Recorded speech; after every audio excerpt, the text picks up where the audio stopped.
They say prepare for the worst, hope for the best, or better safe than sorry. But they also say just go with the flow, or don't worry, be happy, something along those lines. So which is it? Should I insist on a prenup, or should I just believe in love? Hello, I'm happy you're here. I'm Noussi. Do you ever feel it's wise to do one thing, but also wise to do its opposite? I do. Welcome to Wise Discrepancies, where we examine contradictory sayings that are wise and think about when each one works best. Because at the end of the day, we're all just trying to be as wise as we can, aren't we?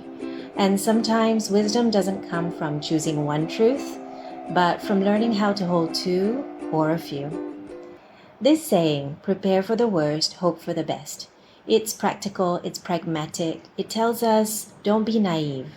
Hope is good, but life is unpredictable and optimism alone won't protect us. We hear it in emergency plans, financial advice, legal contracts, anywhere where there's risk. It reflects a worldview of realism and resilience. Take precautions, have backups, and don't assume things will go smoothly just because you want them to. It's wise when ignoring reality could leave us vulnerable emotionally, financially, or in any other way. But then there's the gentler wisdom, go with the flow. It's about ease, acceptance, and trust. It doesn't mean ignore the problem. It means stop trying to control everything because you can't. We might think we're planning for the worst, but we don't know everything, so we can only do the best we can with what we have at this time and let the rest go.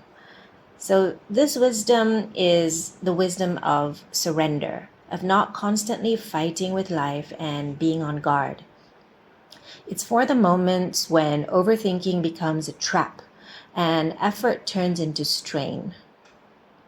It's wise when planning turns into panic and when what's needed is a little less force and a little more flow. So, what's the wise move? To prepare or to relax into everything? Let's say you're getting married, or I'm getting married. Prepare for the worst might say, sign the prenup, life changes, people change. But go with the flow might say, you're building love, not some legal defense. Trust matters. Or another example is I'm starting a new project. One part of me wants to map every problem. Another part says, just begin, let it unfold. One protects my future and the other protects my peace. And I think it would be wrong to say that we don't need both. Preparation is proactive and worry is reactive, of course. One builds stability and the other, worry, just burns energy. Maybe the wisdom isn't in choosing one, but in knowing where preparation ends and trust begins. There's an old Arabic saying, trust in God, but tie your camel. Or in other words, have faith, but also lock the door. The more prepared I am, the more I can let go. And the more I let go, the clearer my next move often becomes. So maybe it's not either or, maybe it's a rhythm. Prepare and then surrender, and then prepare and then surrender. Or perhaps I like this even better. Surrender always as the backdrop and prepare as best you can. This can be tied to what the Taoists call wu wei, effortless action. It doesn't mean doing nothing. It means doing without forcing. And forcing indicates some kind of disagreement, some fight. Personally, I might need to arrange nursing care for a family member with a psychiatric condition and at an outside facility. And it saddens me because the best case is for them to live at home. Having surrender as my backdrop, though, I'm able to do this without all the gravity of my preferences, wanting it to be different, which I do. So even planning, making arrangements, when done from alignment, is part of the flow.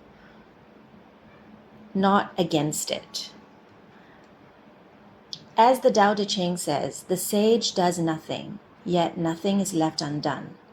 Either way, one wisdom does not have to sacrifice the other wisdom. Planning for the worst and going with the flow can happen together. So why not I sign the prenup and also go with the flow? Planning is not control. In this case, and I think in all cases, it's just clearing the path ahead as best you can, if you can, and if you can, why not? If I'm able to contribute to my own sense of peace or the sense of peace of someone I love, then it would be quite silly not to. But if my planning overshadows what's important, the way a bridezilla or some very some very crazy manager loses the point of an event or a party by trying to control everything, then that's not planning, that's control. And planning is humble. It acknowledges that the future is unknown to us, regardless of our preparation. Planning is humble. So what about you? Is this a moment to make a plan or to trust that you will address what comes your way? If this helped you pause, reflect, or breathe a little deeper,